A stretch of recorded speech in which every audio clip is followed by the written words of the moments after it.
ये तो मैं आपसे बताना चाहता हूँ, जो लोग बीजेपी की बी टीम बोलते हैं या वोट कटवा बोलते हैं, या जहाँ पे जो लोग भी गुटखा खाने वाले हैं, जो लोग भी पान खाने वाले हैं, वो उनके मुंह पर थूके बजाय ज़मीन पर थूकने के जो हमारी पार्टी को, एमआईएम की पार्टी को बी टीम बताते हैं। कांग्रेस हो, समाजवादी हो, सपा हो, इनके पास हिंदू वोट नहीं है, टोटल मुस्लिम वोटों पे राज कर रहे हैं और मुसलमान जाग चुका है। ओवैसी साहब के साथ हैं और जो है इंशाल्लाह 2022 का चुनाव हम जीत के दिखाएंगे।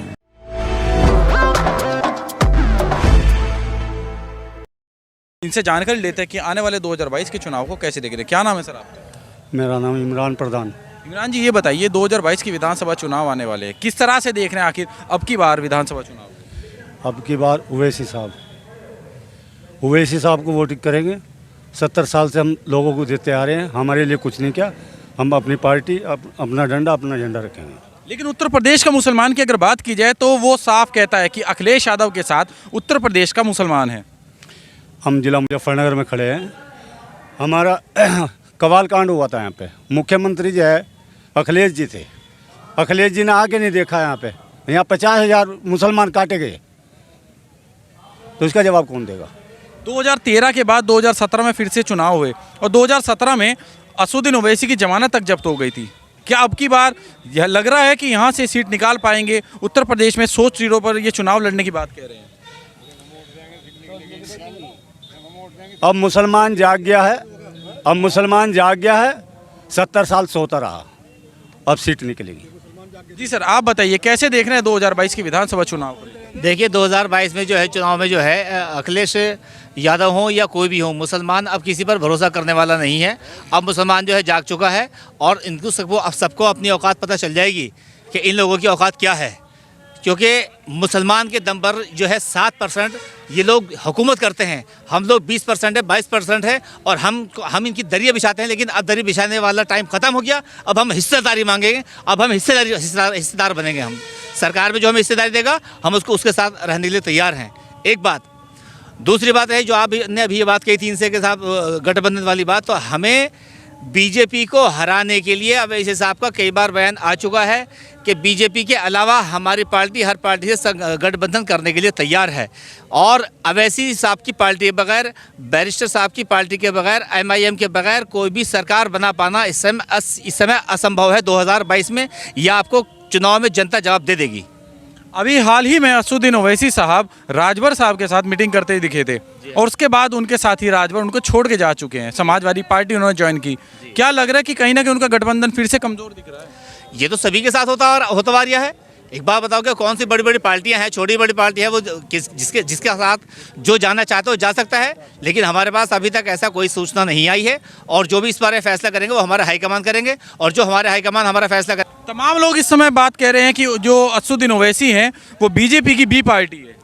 ये तो मैं आपसे बताना चाहता हूँ, जो लोग बीजेपी की बी टीम बोलते हैं या वोट कटवा बोलते हैं, या जहाँ पे जो लोग भी गुटखा खाने वाले हैं, जो लोग भी पान खाने वाले हैं, वो उनके मुंह पर थूके बजाय ज़मीन पर थूकने के जो हमारी पार्टी को, एमआईएम की पार्टी को बी टीम बताते हैं। क्या लग रहा है कि समाजवादी पार्टी को एक तरफ ये गठबंधन करके टक्कर दे पाएंगे? क्योंकि मुसलमान तो यही कहता है कि अखिलेश यादव के साथ था और रहेगा।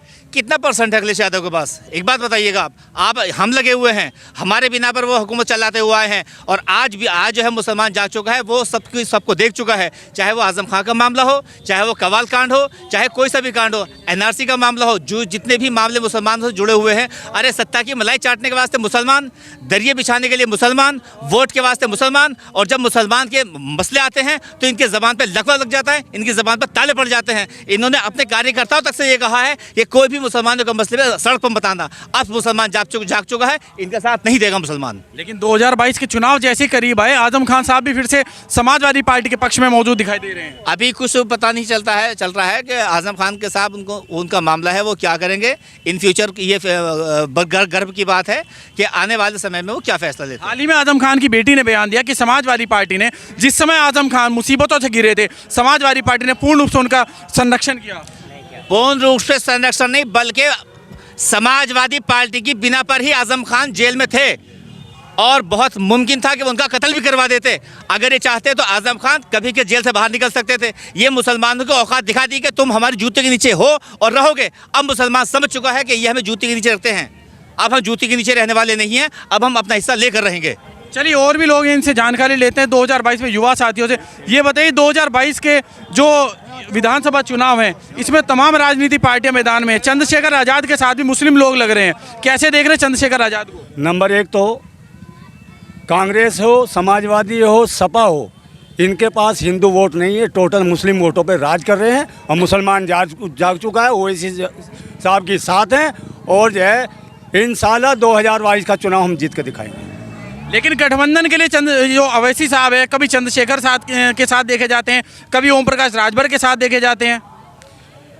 हमारा दरवाज़ा खुला है, कोई भी आए हमसे गठबंधन करें, हम तैयार हैं, पर हम जो है दूसरे के दरवाजे पे चल कर नहीं जाएंगे। क्या ये जो आपके दावे हैं ये सिर्फ बिहार में हुई 5 सीटों की जीत के बाद है या इससे पहले भी इस तरह के दावे आपने किए? नहीं, उससे पहले भी किए। लेकिन 2017 में तो फिर भी उनकी जमानत तक जब्त हो गई थी। तो शुरू में तो जो है मायावती जी की भी जमानत जब्त हुई थी, कोई अजनबी बात थोड़ी है, समाजवादी की भी हुई थी। आप कह रहे हैं कि ओवैसी जो है मुस्लिम वोट के उनके साथ है, लेकिन देखा गया कि दलित वोट को भी अपने रुझाने में कोई कसर नहीं छोड़ रहे। नहीं, ओवैसी साहब के साथ सर समाज की वोट है। सर समाज की वोट आप कह रहे हैं, तो एक बात बताइए, लगातार ओवैसी साहब को जाना जाता है हिंदू विरोधी नारों पर, क्या कारण आगे? सर अपनी अपनी समझ सबकी है, कोई कुछ कहता है कोई कहता है, पर ये सच बात है कि मुस्लिम वोट नहीं, इसके साथ हर आदमी तैयार है खड़े होने के लिए। इस समय आपने देखा कि उत्तर प्रदेश के मुजफ्फरनगर के जनपद में मुसलमानों की क्या राय है, और जो साफ कह रहा है कि अब की बार उत्तर प्रदेश का मुसलमान जाग चुका है और सिर्फ दिन वो है असदुद्दीन ओवैसी के साथ है। अब देखना ये होगा कि ये जो तमाम भीड़ है ये आने वाले 2022 के विधानसभा चुनाव में वोट में तब्दील हो पाएगी या फिर से अब की बार असदुद्दीन ओवैसी की जमानत जो है जब्त होगी। एक और कार्यकर्ता मौजूद हैं, क्या नाम है सर आपका? मोइनुद्दीन चांद, सदर विधानसभा अध्यक्ष। मोइनुद्दीन जी, ये बताइए जो तमाम भीड़ इस समय यहाँ पर मौजूद है, आने वाले 2022 के विधानसभा चुनाव में क्या वोट में तब्दील होगी या फिर से असदुद्दीन ओवैसी की जमानत जब्त होगी? ये तो फिलहाल आप देख रहे हैं ना, ये बैरिस्टर असदुद्दीन ओवैसी साहब की मोहब्बत है। ये अभी जो यहाँ पर आवाम आई है ये उनकी मोहब्बत में आई है। इनका अपना अपना सबका वोट बैंक है, एक एक घर में 10-10 वोट हैं और आप इससे अंदाज़ा लगा लिया अल्हम्दुलिल्लाह 20-30 हज़ार आदमी यहाँ हो जाएंगे, उनको 10 गुना कर लीजिए, इतना वोट उनको मिलने वाला है इंशाअल्लाह सदर विधानसभा से। अल्हम्दुलिल्लाह 20 सीटों पे लड़े हैं, बिहार के अंदर 5 जीती हैं। आप बताइए, वोट परसेंटेज भी बहुत बढ़िया है वहाँ पर, शुक्र है मालिक परवरदिगार का, और जीतेंगे इंशाअल्लाह ताला। ये जीत का परचम है। ये तो टेलर है जी बताइए। ये तो मुजफ्फरनगर का टेलर है। सिर्फ हिंदुस्तान के अंदर यूपी का मुसलमान अब जाग चुका है और यूथ आइकन ओवैसी साहब के साथ बहुत तेज़ी से ग्रो कर रहा है। मजलिस MIM बहुत तेज़ी से यहाँ पे डेवलप हो रही है। अब हम सभी यूथ चाहते हैं कि IMM के साथ खड़े हैं और खड़े रहेंगे जब तक हमारा हक नहीं मिलेगा। हम हक की लड़ाई लड़ते रहेंगे क्योंकि यूथ आइकन अब चाहता है अपनी हक, क्योंकि दरी बिछाना यूथ आइकन समझ चुका है कि आज तक हम लोग दरी बिछाते आए थे और दरी बिछाते रहेंगे, तो वो टाइम गया। अब बात आएगी हक की और हक की बात लड़ी जाएगी। सिर्फ हिंदुस्तान के अंदर एक ऐसे ग्रेजुएट, एक ऐसे पर्सनैलिटी लीडर जो असदुद्दीन ओवैसी साहब है, जो इस हिंदुस्तान के अंदर संविधान के मुतालिक चलते हैं। जो संविधान के अंदर लिखा हुआ है वो हक हमको मिलना चाहिए और वो हक हम हर हाल में लेकर रहेंगे। आज आप देखने वाले कुछ ही समय में यहाँ पे बैरिस्टर साहब बहुत ज़बरदस्त तरीके से यहाँ पर आने वाले हैं और बहुत तेज़ी से लोग आ रहे हैं और कुछ ही समय में बैरिस्टर साहब यहाँ पर आएंगे और आप उनका नज़ारा देखेंगे, क्योंकि मुसलमान जाग चुका है और यही एक कारण है।